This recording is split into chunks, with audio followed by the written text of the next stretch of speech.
Hello friends, welcome back to another video. आज की video में बात करेंगे रिलैक्सो फुटवेयर्स के ऊपर। रिलैक्सो फुटवेयर्स का शेयर अपने ऑल टाइम हाई से अभी बहुत ही नीचे ट्रेड कर रहा है और एक बहुत ही अच्छी अपॉर्चुनिटी बनी हुई है इसमें ट्रेड करने की। तो आज की वीडियो में अपन डिस्कस करेंगे रिलैक्सो फुटवेयर को।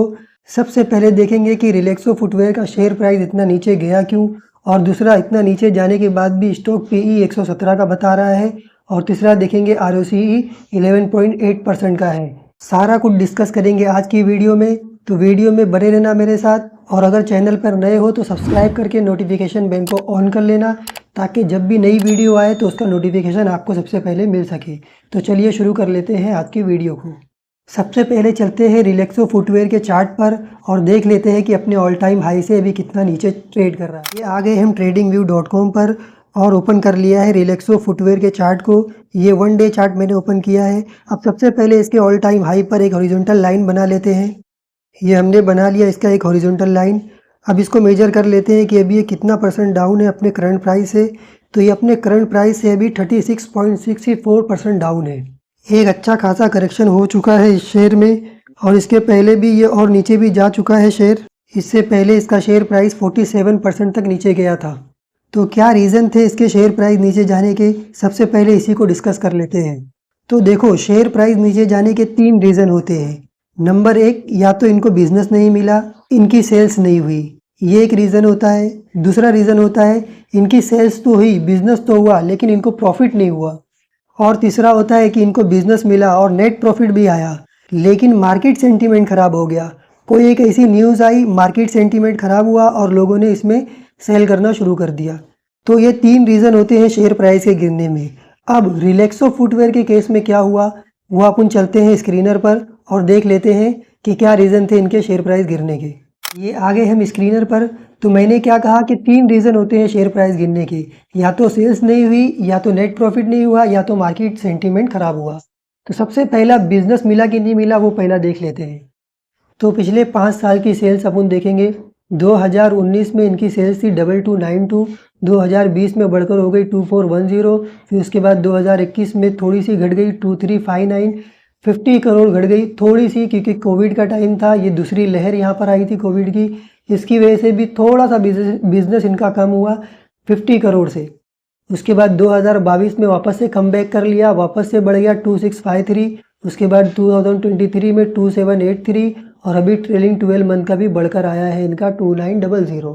तो ऐसा तो इनका बिजनेस में कुछ भी फ़र्क नहीं पड़ा, बिजनेस तो रेगुलर इनका ग्रो होता ही रहा। तो पहला पॉइंट जो हमारा बिजनेस का था, तो बिजनेस में इनकी कोई प्रॉब्लम नहीं आई, इनकी सेल्स लगातार बढ़ी। अब दूसरा पॉइंट हम देख लेते हैं इनका नेट प्रॉफिट का। तो ऑपरेटिंग प्रॉफिट 2019 में था 328 करोड़, उसके बाद बढ़कर हो गया 413 करोड़, उसके बाद और बढ़ गया 498 करोड़, उसके बाद सेकेंड वेव आई तो थोड़ा सा कम हो गया 418 करोड़, उसके बाद और कम हो गया 341 करोड़, उसके बाद अभी ट्रेलिंग 12 मंथ का भी कम है 389 करोड़। तो अब रीज़न दूसरा क्या था कि इनका नेट प्रॉफिट कम हो गया, जिसकी वजह से इनका शेयर प्राइस नीचे आ गया। ये है इनका शेयर प्राइस नीचे आने का कारण। अब इनकी सेल्स हुई लेकिन इनको ऑपरेटिंग प्रॉफिट नहीं आया। इसका क्या रीज़न था? इसका ये रीज़न था कि इनके एक्सपेंसेस बढ़ गए। ये 3 साल में इनके एक्सपेंसेस बहुत ज़्यादा बढ़ गए। और ये एक्सपेंसेस क्यों बढ़े? क्योंकि इन्होंने बहुत ही तेज़ी से अपना एक्सपांशन किया है और अपने फिक्स एसिड को बढ़ाया है। अगर आप इनका फिक्स एसिड देखोगे पिछले 5 साल का, तो 981, 938, 987, उसके बाद एकदम से इनका फिक्स एसिड बढ़ गया 1150, और पिछले साल 2023 में था 1211। ये जो एक्सपांशन किया है ना कंपनी ने इतनी तेज़ी से, इसमें इनके खर्चे बढ़ गए, जिसकी वजह से इनका नेट प्रॉफिट कम हो गया है। ये इन्होंने खर्चा तो कर दिया है, अपना एक्सपांशन तो कर दिया है, और खर्चे चालू हो गए हैं। अब जैसे ही इनकी सेल्स बढ़ेगी, इनका नेट प्रॉफिट बहुत ही तेज़ी से बढ़ेगा और इनका शेयर प्राइस वापस से अपने ऑल टाइम हाई को टच कर देगा। रिलैक्सो फुटवेयर अपने सेक्टर की दिग्गज कंपनी है। अभी इस समय जब मैं इसका वीडियो बना रहा हूँ तो आज का ट्रेडिंग सेशन खत्म हो चुका है। आज भी ये 2.82% डाउन था। अब ये तो हो गई शेयर प्राइस के नीचे गिरने की बात। अब दूसरे पॉइंट पर आते हैं कि स्टॉक पीई इतना ज़्यादा क्यों दिखा रहा है। स्टॉक पीई अभी भी 117 का है। बहुत ही हाई पीई पर ट्रेड कर रही है कंपनी आज के समय में। और अगर इसके पीयर ग्रुप के कंपैरिजन में इसको देखोगे रिलैक्सो फुटवियर को, तो आज के समय में सबसे ज़्यादा स्टॉक पीई पर यही कंपनी ट्रेड कर रही है 117। ये तो इनका करंट पीई है, लेकिन अगर आप इसको फॉरवर्ड पीई करके देखोगे तो ये अभी सस्ते पीई पर अवेलेबल है।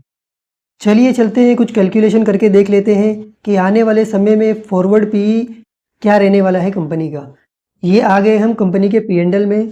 तो P&L में अगर आप देखोगे तो नेट प्रॉफिट हाईएस्ट जो इन्होंने पोस्ट किया था 292 करोड़ का। अब इसके बाद फिर नेट प्रॉफिट डाउन हो गया, अब तक का इतना नहीं आया है। वापस से ये नेट प्रॉफिट आ जाएगा क्योंकि इन्होंने अभी रिसेंटली बहुत ही तेज़ी से एक्सपांशन किया है, जिसकी वजह से इनका सेल्स और ग्रो होगी और इनका नेट प्रॉफिट और ज़्यादा बढ़ेगा, 292 करोड़ से भी ऊपर जाएगा। लेकिन हम यहाँ पर एज्यूम कर लेते हैं 292 करोड़। तो जब इनका 292 करोड़ का नेट प्रॉफिट आया था उस समय अर्निंग पर शेयर कितना था, 11.74। अब ये याद रखना 11.74। और देख लेते हैं आज के समय में इसका प्राइस क्या है। तो आज के समय में इनका करंट प्राइस चल रहा है 910। अब कैलकुलेटर को ओपन कर लेते हैं। तो प्राइस क्या देखा था हमने, 910 का। अब इसको डिवाइड कर लेते हैं अर्निंग पर शेयर से। अर्निंग पर शेयर था 11.74, तो इस हिसाब से बैठता है 77 का पीई। ये इसका फॉरवर्ड पीई है जो 77 का है आज के समय में। तो ये कोई बहुत ज़्यादा पीई नहीं है, ये एक नॉर्मल है इसी इंडस्ट्री के लिए। FMCG और फुटवेयर सेक्टर में इतने पीई नॉर्मल है। ये तो हो गया दूसरा पॉइंट पीई का। अब चलते हैं तीसरे पॉइंट पर। तीसरा पॉइंट है ROCE का, जो कि है 11.8%, मतलब कि 12%। ये तो बहुत ज़्यादा ही कम है, कम से कम 20% तो होना ही चाहिए। तो रिलैक्सो का ROCE जो ये दिख रहा है वो इस साल का है, लेकिन आप अगर इनके प्रीवियस पास्ट ट्रैक रिकॉर्ड देखेंगे तो बहुत ही अच्छा रहा है। ये है इनका प्रीवियस का ROCE का रिकॉर्ड। तो पिछले 2 साल में सिर्फ इनका कम हुआ है, उससे पहले रहता था 26, 24, 26, 30, 26, 30, 30, 26, इस तरह का इनका ROCE रहा है। सिर्फ ये लास्ट 2 साल में इनका कम हुआ है, जिसकी वजह से इनका ROCE अभी 12% आज के साल दिखा रहा है। सिर्फ लास्ट के 2 साल ही इनका कम हुआ है 18%, और अभी हमने जो ऊपर देखा था वो इस साल का था 12%। तो जैसे ही इनकी रेवेन्यू नेट प्रॉफिट बढ़ेगा इनका ROCE ऑटोमेटिकली बढ़ जाएगा और फिर पुराना ROCE वापस से आ जाएगा। अब चलते हैं इनके Q2 की रिज़ल्ट के ऊपर, लेकिन उससे पहले मैं यहाँ पर बता दूँ कि ये कोई रिकमेंडेशन नहीं है, ये एक एजुकेशनल वीडियो है। यहाँ पर तो कुछ इंपॉर्टेंट पॉइंट्स हैं जो मैं आपको बता देता हूँ, फिर उसके बाद आप अपनी स्टडी करें या फिर अपने फाइनेंशियल एडवाइज़र की सलाह से ही इसमें बाय सेल और होल्ड करें।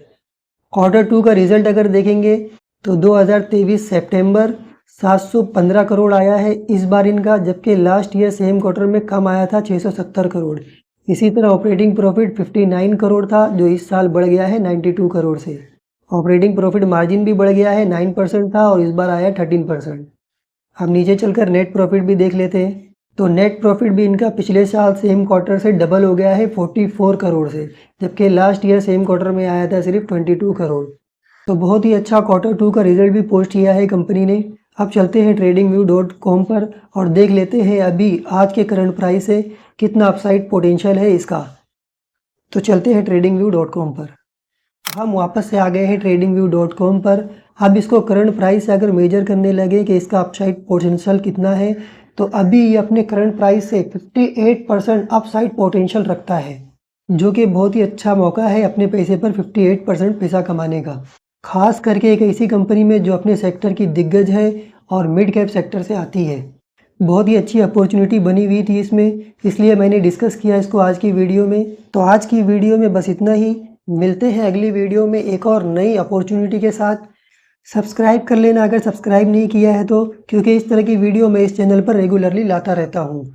तो मिलते हैं अगली वीडियो में। Stay safe, stay happy and keep learning.